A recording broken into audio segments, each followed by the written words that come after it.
Bismillahirrahmanirrahim. Assalamualaikum warahmatullahi wabarakatuh. Alhamdulillahirrahmanirrahim. Puji syukur senantiasa kita haturkan atas kehadirat Allah Subhanahu wa taala karena limpahan berkah dan karunia-Nya sehingga kita dapat kembali bersua dalam program Gempita Nusa Teruna. Nah, pemirsa MTA TV dimanapun Anda berada, pada hari ini Gempita Nusa Teruna bersama saya Amalia Tina yang akan menemani pemirsa MTA TV selama kurang lebih 1 jam ke depan. Nah, pemirsa, bagaimana kabarnya hari ini? Semoga senantiasa dalam keadaan baik dan sehat serta dilimpahkan keberkahan oleh Allah Subhanahu wa taala. Nah, pemirsa, pada program Gempita Nusa Teruna tentunya kita akan menghadirkan bintang tamu, seseorang yang inspiratif yang bisa menginspirasi teman-teman muda kita dimanapun Anda berada. Dan pada hari ini dalam Gempita Nusa Teruna kita sudah hadir narasumber. Beliau adalah berdua ini pasangan suami istri. Beliau adalah guru kita di SMA MTA Surakarta dan juga adalah seorang wasit berlisensi nasional. Jadi mereka berdua ini sudah pernah memimpin begitu jalannya pertandingan badminton tingkat nasional. Kita akan kulik bersama, ngobrol-ngobrol bersama bagaimana bakat, passion, dan hobi mereka ini menjadi sarana untuk mengembangkan dakwah Islam. Dalam tema syiarkan dakwah lewat bakatmu, bakat kami, jalan dakwah kami. Ini kita langsung saja sapa. Ini ada Mbak Diah Kusumaningrum SPD dan juga ada Mas Muhammad Rifki SPD. Assalamualaikum warahmatullahi wabarakatuh, Mbak dan Mas. Waalaikumsalam warahmatullahi wabarakatuh. Iya, ini bagaimana kabarnya ini? Alhamdulillah.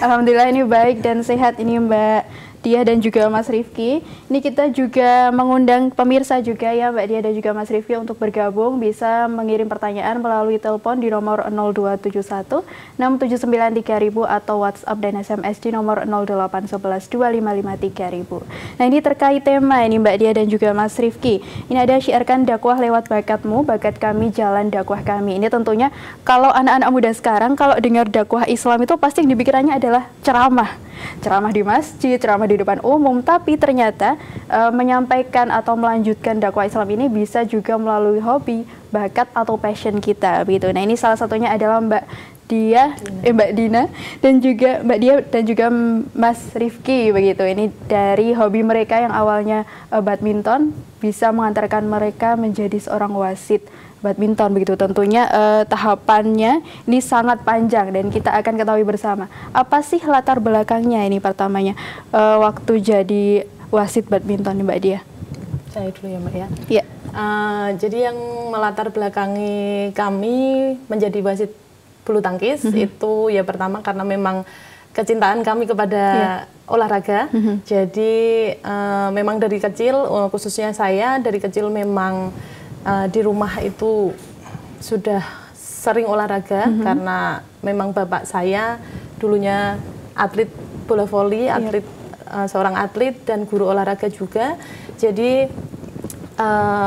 memang olahraga ibaratnya itu sudah mendarah daging gitu.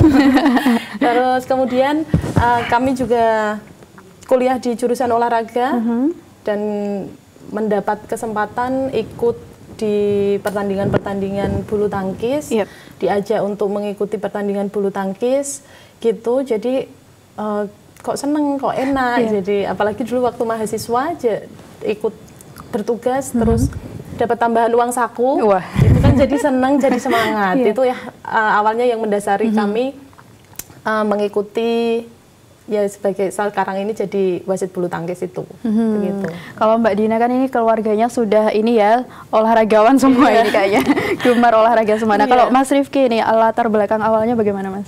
Hampir sama, cuma waktu kecil kan sudah saya sudah pernah ikut sekolah bulu tangkis gitu. Karena dalam perjalanannya nggak mungkin nanti akan jadi atlet. Akhirnya berpikir gimana caranya suka bulu tangkis ini tetap bisa tersalurkan begitu. Bisa tersalurkan. Akhirnya larinya ke wasitnya. Wasit ya. Iya. Berarti kenapa Mas kok nggak ada harapan untuk jadi atlet? Kenapa mungkin tuh kira-kira? Ini persaingannya yang persaingannya yang susah. Nah, apa itu sudah nasional kan pasti kan susah. Akhirnya kita mengarah ke wasitnya saja. Dialihkan. Iya. Jadi wasit gitu, tidak menyerah lah intinya. Iya. Yang penting bakatnya masih tersalurkan. Gitu. Nah kalau jadi wasit ini kan juga perlu ada lisensi begitu ya Mbak dan Mas. Nah ini kalau lisensi pertama ini didapat tahun berapa mungkin Mbak Dina? Kalau saya lisensi pertama saya dapat di tahun 2015. Itu saya dapat lisensi provinsi, wasit provinsi. Itu pun ibaratnya coba-coba, Mbak. Coba-coba, awalnya tidak mengenal dunia bulu tangkis sama sekali. Memang olahraga suka, tapi untuk bulu tangkis sendiri tidak mengenal sama sekali. Ya hanya kuliah bulu tangkis, oke, tapi tidak tahu. Kemudian 2015 mengikuti ujian provinsi, alhamdulillah lulus dan masuk ranking juga. Akhirnya di tahun yang sama ada ujian nasional B. Kalau di nasional untuk grade wasit bulu tangkis itu ada 4. Jadi dari kabupaten, provinsi, nasional B, kemudian nasional A. Oh baik. Saya 2015 alhamdulillah dapat lisensi nasional B, ikut ujian karena sebelumnya masuk ranking itu dikirim untuk ujian nasional B, alhamdulillah lulus. Kemudian nunggu lama 4 tahun baru dapat kesempatan untuk ujian nasional A lagi. Jadi 2019. Baik, dari 2015 ke 2019 ini menunggu. Nah ini kalau lisensi begitu mendaftar sendiri dari 2015 ke 2019-nya ini mendaftar sendiri atau ditunjuk begitu Mbak? Kalau dari awal untuk maksudnya dari grade awal yang Pemprov atau kabupaten itu kita bisa mendaftar sendiri. Tapi setelah kita punya lisensi wasit provinsi itu kita sudah tidak bisa mendaftar untuk ujian selanjutnya. Tapi dari PBSI Persatuan Bulu Tangkis Nasional itu yang mendaftarkan kita, mengajukan kita untuk ikut ke ujian selanjutnya. Jadi gitu Mbak. Kalau Mas Rifki nih, kapan Mas pertama dapat lisensi wasit? Mungkin saya sama Bu apa Mbak ini? Mbak aja masih muda. Lebih lama. Saya ikut ini pelatihan wasit dari 2010 waktu masih kuliah. Jadi kalau kuliah itu ada kuliah kepelatihan. Ya saya larinya bukan ke pelatih tapi ke perwasitannya. Dari 2010 ke provinsi itu lumayan lama, hampir 7 tahun. Ya, hampir 7 tahun. 2017 saya lulus di provinsi. Baik. Sementara ini masih wasit provinsi. Masih wasit provinsi berdua? Saya nasional. Sudah nasional, saya masih provinsi. Kalau nasionalnya tahun berapa Mbak? Saya 2019. 2019 itu ya? Iya. Oke, baik. Masih itu karena antri ya. Ya, kesempatan aja sih Mbak. Kebetulan memang kalau untuk di dunia perwasitan Pak Rifki mungkin lebih lama daripada saya. Tapi ya itu, yang mendapat kesempatan terlebih dahulu itu saya untuk ujian. Jadi saya yang sudah berlisensi nasional begitu Mbak. Baik. Karena di Indonesia itu butuh wasit putri gitu. Oh gitu, iya. Karena saya dengar juga kalau di lapangan harus ada kontribusi untuk putri terkait gender equality itu ya Mbak ya? Iya. Mungkin karena itu juga Mbak, kalau wasit putri itu kan untuk di lapangannya tidak ya mungkin kita harus kondisi lapangan kita harus bisa menguasai. Tetapi kalau wasit putri dengan wasit putra itu kan pasti akan berbeda. Lemah lembutnya atau apanya itu kan pasti ada bedanya dengan wasit putra. Dan memang untuk wasit di nasional ataupun memang di seluruh dunia wasit putri itu memang sangat dibutuhkan dan cukup kurang gitu. Jadi Mbak Dina berkesempatan untuk ujian lebih dulu daripada Pak Rifki. Padahal Pak Rifki sudah lama. Sabar ya. Nah karena udah lama nih Pak Rifki, boleh dong diceritakan tahapannya, prosesnya nih dari kalau ujian lisensi itu apa aja sih, kalau dari pelatihan itu juga apa aja tahapnya, silahkan. Sampai dapat akhirnya lisensi seperti ini. Iya, kalau dari kabupaten kota, dulu waktu ada pelatihan wasit, sebelum ke ujian, itu ada materi-materi. Materi tentang peraturan LOB ya, peraturan bulu tangkis itu kita studi kasus. Yeah. Selama itu ada ujian praktek. Nah, di ujian praktek ini ada istilahnya apa ya? Untuk mengembangkan, mulai dari mental, mungkin jam terbangnya. Jam terbangnya siap nggak ini nanti memimpin kejuaraan yang lebih tinggi, misalnya seperti itu. Akhirnya ya itu tadi, saking lamanya antri, paling kejuaraan kota, kabupaten, nasional pun sempat lumayan lama ya, lama waktu khususnya di Jateng, Jawa Tengah itu.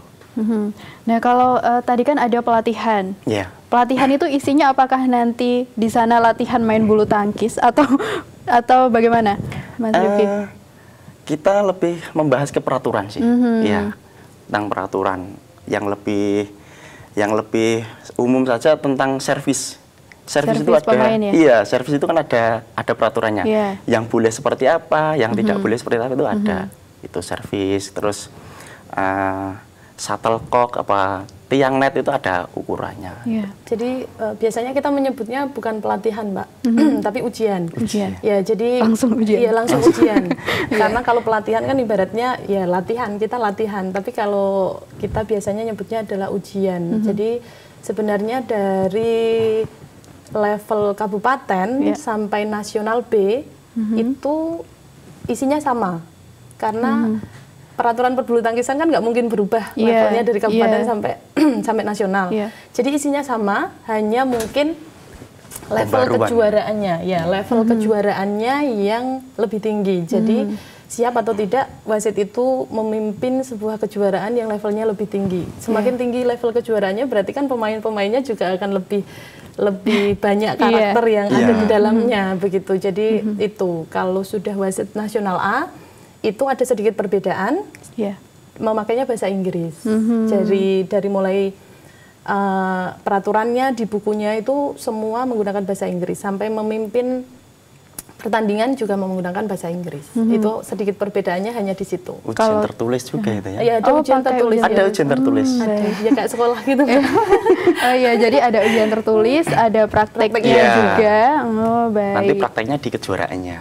Oh, jadi langsung di kejuaraan. Jadi nyambung. Biasanya 2 hari sebelum kejuaraan itu ada kelas untuk belajar, kemudian ujian tertulis, 1 minggu ujian praktek di kejuaraan yang benar-benar kejuaraan. Ya, jadi kejuaraan turnamen asli, langsung terjun, langsung terjun ke lapangan, memimpin begitu. Pertandingan sebenarnya. Nah, kalau di bulu tangkis kan ada juga istilah hakim garis ya, Mas Rifki juga Mbak Dina ya. Nah, apakah kalau mau jadi wasit harus jadi hakim garis dulu nih?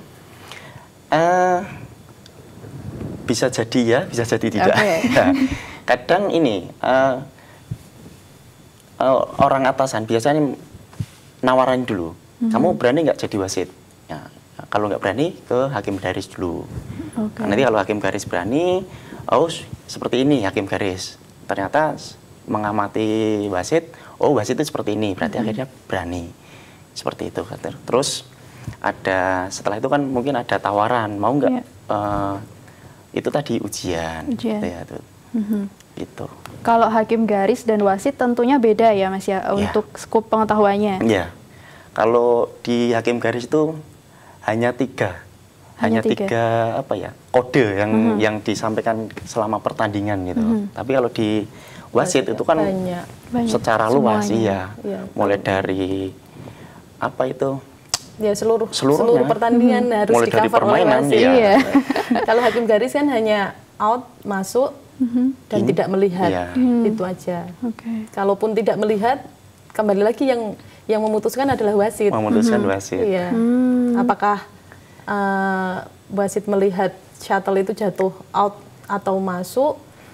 Kalau tidak melihat juga, wasitnya kadang kan ya namanya manusia ya Mbak, kadang kan nggak melihat shuttle-nya jatuh. Itu bisa pertandingan bisa diulang. Jadi ada peraturannya seperti itu. Kalau pemainnya tidak protes. Kan di situ kan ada protes-protes itu. Iya, pasti. Ya, kita wasit, harus menguasai aturan. Wasit pasti jadi sasaran. Iya. Nah, di lapangan kan ada wasitnya 2 nih. Iya kan? Yang di atas sama yang di bawah. Nah, ini tugasnya sama atau beda kira-kira? Sebenarnya hampir sama, Mbak. Hampir sama ya. Jadi kalau kita menyebutnya wasit yang di atas itu namanya ya wasit atau umpire. Yeah. Kalau yang di bawah itu namanya service judge. Service judge itu Hakim. untuk melihat servis pemain. Apakah servis itu pelanggaran atau tidak. Jadi alhamdulillah sekarang sudah dipermudah service judge. Jadi kita punya penggaris untuk ketinggian servis. Yeah. Jadi sudah meminimalisir untuk pemain melakukan protes kepada kita. Karena Sudah ada bukti. Iya, sudah ada sudah ada buktinya penggaris itu. Jadi saya nggak tinggi kok, tapi saya melihat dari penggaris itu tinggi. Jadi itu meminimalisir untuk pemain protes. Jadi kalau service judge itu tugas utamanya adalah melihat servis, selanjutnya adalah melihat pertandingan kalau ketika wasit membutuhkan bantuan, boleh memanggil service judge untuk bertanya. Bagaimana tadi pertandingan, apakah gitu ya? untuk memastikan. Gitu. Jadi sebenarnya sama. Nanti setelah jadi service judge juga naik sebagai wasit. Biasanya rolling begitu. Oh, baik. Rolling ya, ada rolling di sana berarti. Nah, ini Mas Rifki dan juga Mbak Dina ini kan hobinya sama nih, kerjaannya juga sama. Berarti ini waktu bersamanya lebih banyak ini. Nah, apakah dengan waktu bersama lebih banyak ini apa jadi lebih harmonis atau malah jadi banyak perbedaan kira-kira? Siapa dulu? Perbedaan? Biasanya kalau ibu-ibu banyak ini. Perbedaan enggak sih, Mbak. Maksudnya ya? lebih harmonis atau enggak harmonis itu ya kadang-kadang pasti ada perselisihan itu biasa. Apalagi kita profesinya sama dari mulai profesi sehari-hari, guru sama di sekolah yang sama, kalaupun kita di sekolah juga jarang bertemu gitu kan. Terus di perwasitan juga sama, tapi alhamdulillahnya enaknya itu jadi apa yang saya rasakan di perwasitan, saya menceritakan ke suami saya tidak perlu banyak penjelasan karena beliau juga sudah paham mengenai ya begitu. Malah justru ini apa? Saling sharing. Sharing bener ya, malah sharing. Iya, jadi kita sering gimana nanti di nasional itu seperti apa. Kalau Bu Dina selama dulu sebelum wasit terjun ke wasit itu mimpinya seperti apa itu bisa sharing malah. Dan teman-temannya juga, teman saya teman Pak Rifki, teman Pak Rifki teman saya, jadi gitu. Jadinya teman-temannya juga sama. Iya, sama. Jadi semuanya ya alhamdulillah lebih banyak waktu bersama begitu. Iya, nah ini Mbak Dina dan juga Mas Rifki, ini kita lanjutkan waktu kebersamaan kita setelah informasi berikut ini ya. Kita cerita-cerita lagi nanti. Dan pemirsa MTA TV dimanapun Anda berada, jangan kemana-mana, akan kami lanjutkan kisah Mbak Dina dan juga Mas Rifki ini sebagai seorang pasangan suami istri yang sama-sama jadi wasit badminton begitu. Akan kami lanjutkan setelah informasi-informasi berikut ini.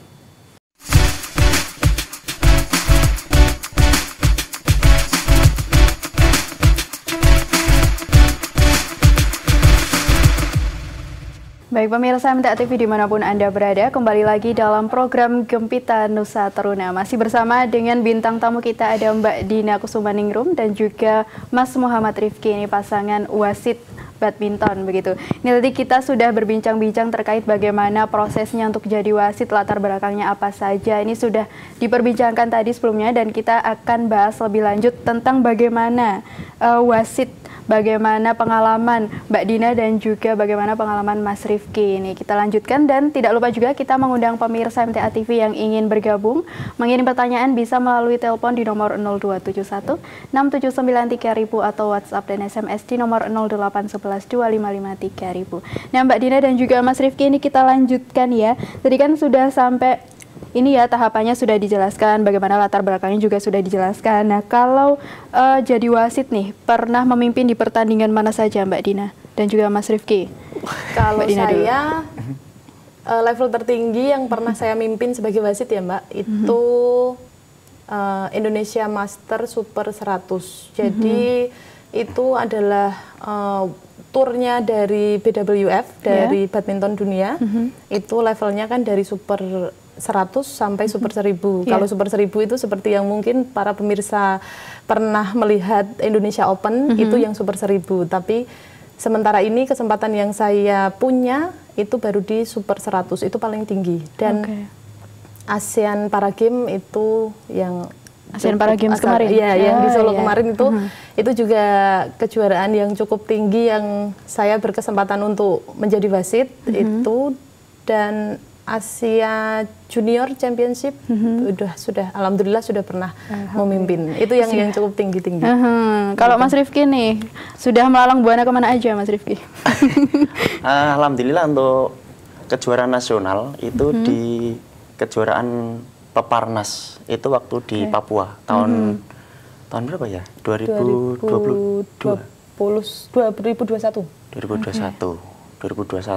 itu yang paling jauh dan tingkatannya paling tinggi di kejuaraan nasional. Cuma di Peparnas itu levelnya yang Paralimpik. Yang sama. Kalau di level internasional sama Budina. Kebetulan kemarin tugas bareng di Asian Para Games itu. Asian Para Games di mana kan kemarin? Iya, di mana? Iya di waktu itu gornya di UMS. Oh, di UMS. Kalau bulu tangkisnya di UMS. Ya. Itu UMS paling tinggi alhamdulillah itu, yang paling jauh ya di Papua. Di Papua. Iya. Kalau Mas Rifki pernah mewasiti siapa aja nih? Kira-kira yang mungkin pemain-pemain terkenal gitu.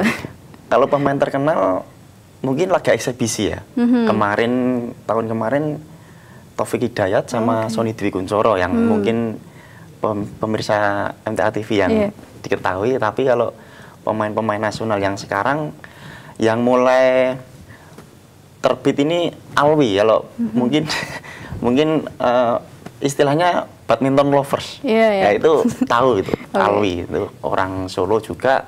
Sekarang sudah di Platnas, sudah mulai diorbitkan ke senior gitu. Itu paling. Yang kemarin baru saja dapat juara di World Junior Championship. Jadi kejuaraan dunia junior Alwi itu jadi juara ya. Alhamdulillah. Paling yang pernah. Sudah Kevin waktu masih kecil tapi sama Apriani sama ya itu. Kalau Mbak Dina nih. Sudah pernah wasit siapa aja? Kalau untuk yang jadi wasit itu ya Apriani Rahayu yang dulu berpasangan dengan Gracia Poli itu, terus Siti Fadia yang sekarang jadi pasangannya Apriani, terus alhamdulillah banyak dari atlet-atlet pelatnas yang sekarang di pelatnas itu sudah pernah memimpin. Tetapi kalau saya sebagai hakim garis, alhamdulillah sudah berkesempatan untuk melihat pemain-pemain dunia yang bertanding. Tapi saya sebagai hakim garis karena untuk lisensi nasional A belum bisa memimpin yang kejuaraan levelnya super 500, super 100 itu super 1000 itu belum boleh. Gitu. Baru jadi hakim garis tapi udah ketemu orangnya langsung itu udah seneng Mbak. Mungkin pemirsa di rumah juga ada yang pengen banget nih ketemu Apriani gitu. Atau pengen banget nih ketemu Taufik Hidayat. Nah, ini berdua sudah pernah bertemu langsung gitu. Nah, ini kalau selama menjalani tugas jadi wasit nih, pengalaman paling berharga yang didapat ini apa kira-kira? Pengalaman paling berharga, saya rasa setiap kejuaraan ada pengalamannya masing-masing ya Mbak. Tetapi kalau untuk karir saya di perwasitan, saya rasa yang paling berharga itu ketika saya mewasiti atau bertugas di Asian Para Games itu. Asian Para Games itu saya baru pertama kali mewasiti untuk yang difabel, disabilitas itu. Jadi sebelum saya bertugas itu saya sempat berpikir, aduh, saya apa kuat melihat pemain-pemainnya. Nanti kalau ketika di lapangan bermain, terus pemainnya jatuh, kan mohon maaf, kalau difabel itu kan yang disabilitas kadang itu kakinya tidak ada, tangannya hanya satu. Itu kan karena saya belum berpengalaman, jadi kan pikiran saya itu macam-macam. Nah, itu aduh nanti gimana, apakah saya kuat melihatnya. Tapi alhamdulillah ternyata setelah saya bertugas, malah saya dapat banyak pelajaran dari mereka. Semangatnya, daya juangnya untuk menjadi pemenang, itu yang pengalaman yang menurut saya sangat berharga untuk saya itu. Dari mereka yang ibaratnya kalau kita bilang kan mereka kekurangan, tapi ternyata mereka nggak kekurangan, mereka punya semangat supaya punya semangat juang tinggi gitu. Betul. Jadi mereka tidak kurang. Iya. Kalau nggak Gitu. di situ di mana lagi Iya, dapatnya ya Mbak itu ya? pengalaman yang sangat berharga menurut saya. Nah kalau Mas Rifki nih, pengalaman paling berharga saat jadi wasit badminton apa Mas? Hampir sama sih, hampir sama. Cuma kita lebihnya ke pengalaman. Pengalaman setiap tugas wasit itu kan pasti ada apa ya? Istilahnya studi kasus, ada kasus. Kasus seperti ini nanti cara penyelesaiannya seperti apa, kasus seperti ini cara penyelesaiannya seperti apa. Terus untuk masalah wasit yang seperti Bu Dina tadi sampaikan hampir sama. Gitu. Seperti itu ya. Karena tapi untuk pengalamannya, untuk para mungkin lebih banyak saya pengalamannya. Sebelum ke Papua itu di tahun 2012 sudah pernah memimpin juga Indonesia Open juga itu. Iya. Indonesia Open-nya Paralimpik iya. ya. Berarti banyak sekali pelajaran yang bisa didapat dari ini melalang buana jadi wasit badminton ini. Nah ini terkait pengalaman nih Mbak dan juga Mas, sudah ada pertanyaan ini dari Mas Ari di Solo. Ini pertanyaannya, bangga dengan pasangan yang paling support di hobi dan untuk dakwah katanya. Mau nanya, yang pertama, pernah tidak dalam pertandingan ada orang yang meminta memenangkan pemain A dengan iming-iming bayaran tertentu? Itu yang pertama. Yang kedua, menjadi wasit paling lama ketika pertandingan bulu tangkis mana? Mbak Dina. Kalau saya, kalau untuk diminta untuk memenangkan salah satu pemain, alhamdulillah dari 2015 sampai sekarang saya jadi wasit tidak pernah ada yang seperti itu. Dan setahu saya teman-teman kami juga tidak ada yang seperti itu, alhamdulillahnya Mbak. Karena ya memang kita jadi wasit pure memimpin pertandingan, siapapun yang menang, siapapun yang kalah, yaitu karena pertandingannya. Karena kemampuan mereka juga. Kemampuan mereka, bukan karena wasitnya, bukan karena apanya. Terus untuk pertandingan terlama yang pernah dialami, itu saya sebagai hakim garis di World Tour Final. Waktu itu saya tugas di Bali. Saya di Bali selama 1 bulan, itu waktu pandemi. Ya, alhamdulillah sekolah juga mengizinkan saya tugas selama 1 bulan di Bali. Itu satu pertandingan itu 100 menit. 100 menit. Ya. Berapa babak itu Mbak Dina? Satu pertandingan itu 100 menit. Tiga game. 100 menit. Yang main Korea lawan Korea. Wah, ya sengit banget ini kayaknya. Nah kalau Mas Rifki nih, pernah nggak diiming-imingi untuk menangin ini gitu?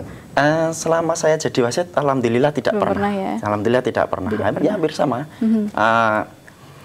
Memimpin pure. Mana yang menang, mana yang punya kualitas bagus, menang, ya udah. Tidak, terus ini menang, ini nanti mau dimenangkan, biar ini nanti, itu tidak ada. Apa ya, di dunia, sebenarnya kan kita sportif ya, sportif tidak dunia ada, olahraga kan, di dunia olahraga seperti ya. itu, tidak.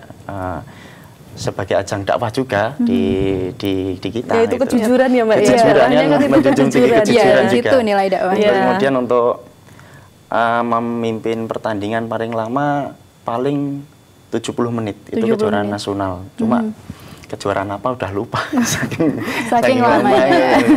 Saking banyaknya kejuaraan gitu. Hampir 70 menitan itu.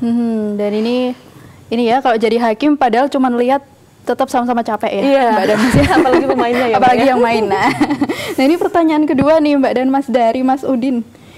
Pernah nggak menjadi wasit dalam pertandingan yang sama berdua gitu? Pernah ya? Pernah. Di satu turnamen, saya pernah. Di turnamen apa itu Mbak Dina? Kebanyakannya di pertandingan turnamen nasional. Kemarin APG juga pernah. Asian Para Games itu yang kemarin di satu turnamen. Satu turnamen, satu lapangan.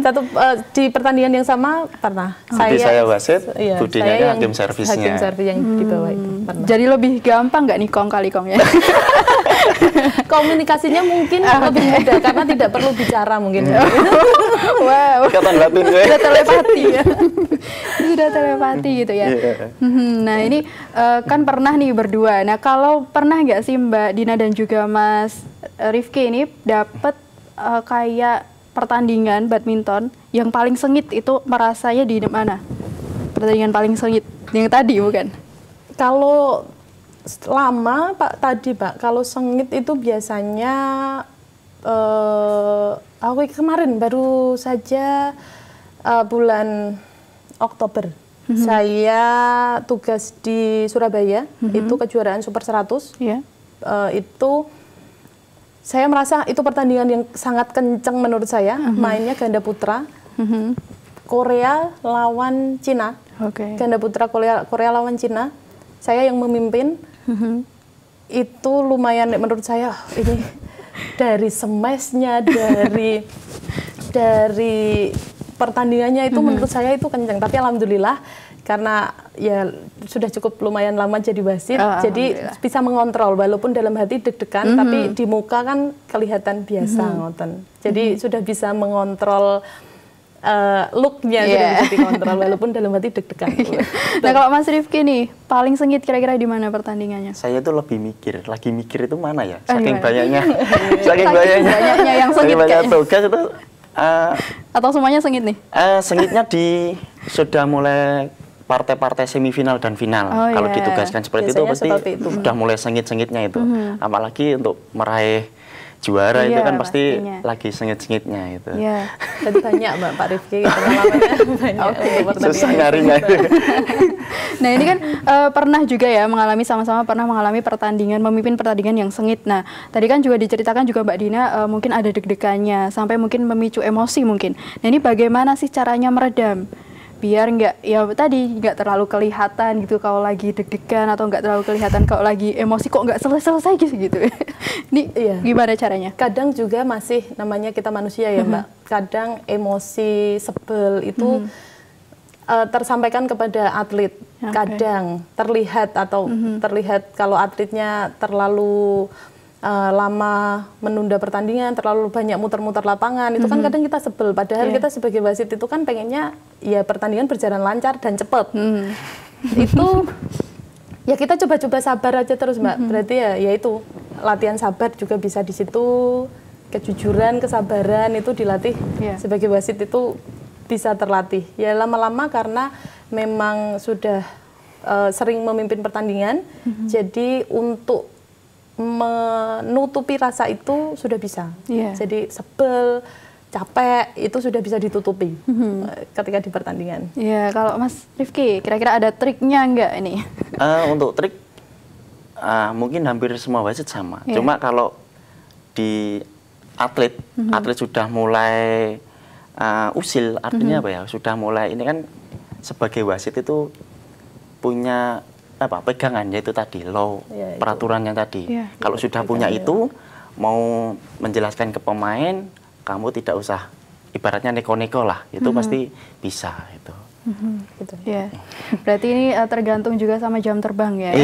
Benar. Karena sudah berdua ini sudah lama, ini sudah berpengalaman sekali jadi wasit badminton, jadi bisa lebih meredam emosi, meredam amarah bagaimana. Ditutupi dulu. Ditutupi. Nah ini karena waktunya nggak cukup nih ya Mbak Dina dan juga Mas Rifki, ini banyak sekali yang harusnya saya tanyain nih, yang pengen saya tanyain, tapi boleh untuk closing statement motivasinya untuk teman-teman muda di rumah yang saat ini menyimak nih, untuk terus mengembangkan passionnya, bakatnya sebagai sarana dalam memperjuangkan dakwah Islam. Silahkan Pak Rifki dulu, silahkan. Salah satu aja boleh? Boleh. Bu Dina aja mungkin yang ini. Jadi untuk teman-teman aja gitu ya Mbak ya, teman-teman di luar sana ketika punya bakat, apapun itu bakatnya, dan memiliki kesempatan untuk mengembangkan bakat itu, silahkan diambil kesempatannya. Setelah dapat kesempatan itu, jalani dengan baik, kemudian ikhlas, insya Allah akan mendapat hasil yang baik juga untuk kita. Begitu. Ini berarti harus selalu semangat ya, harus selalu untuk memotivasi juga bagaimana teman-teman muda kita, karena mengingat ini ya, saat ini mungkin tahun-tahun ini teman-teman muda ini banyak sekali generasi-generasi muda gitu. Karena ini juga salah satunya adalah bonus demografi juga ya Mbak, untuk menuju Indonesia Emas 2045. Dan tentunya kita juga harus membangun bagaimana generasi muda yang baik, tidak hanya dalam kompetisinya saja tapi juga dalam agamanya begitu, untuk juga terus berkontribusi dalam dakwah. Tadi ada pesannya dari Mbak Dina adalah ambil kesempatan untuk bisa terus mengembangkan bakat, lalu jalani bakat itu, jalani dengan penuh teguh hati ya Iya. Mbak Dina dan juga Mas Rifki, terus ikhlas dengan apa yang terjadi nanti, hasilnya ikhlas begitu. Ini terima kasih sekali untuk Mbak Dina dan juga Mas Rifki, waktunya sudah ngobrol-ngobrol bareng Iya. saya. Gak terasa ini. Iya, gak terasa ini. Untuk memberi juga motivasi bagi pemirsa MTA TV dimanapun Anda berada, teman-teman muda yang saat ini menyimak, yang mungkin juga sedang berjuang dengan passion dan bakatnya masing-masing. Terima kasih sekali Mbak Dina dan juga Mas Sama-sama. Rifki. Sama-sama. Semoga sehat selalu. Amin. Wassalamualaikum warahmatullahi wabarakatuh. Waalaikumsalam warahmatullahi wabarakatuh. Baik pemirsa MTA TV dimanapun Anda berada, terus kembangkan bakat, jalani dan ikhlas dengan hasil yang diperoleh. Akhirnya saya Amaliatina mohon undur diri dan terus saksikan program Gempita Nusa Teruna setiap hari Selasa pukul 3 hanya di MTA TV channel terpilih. Wassalamualaikum warahmatullahi wabarakatuh.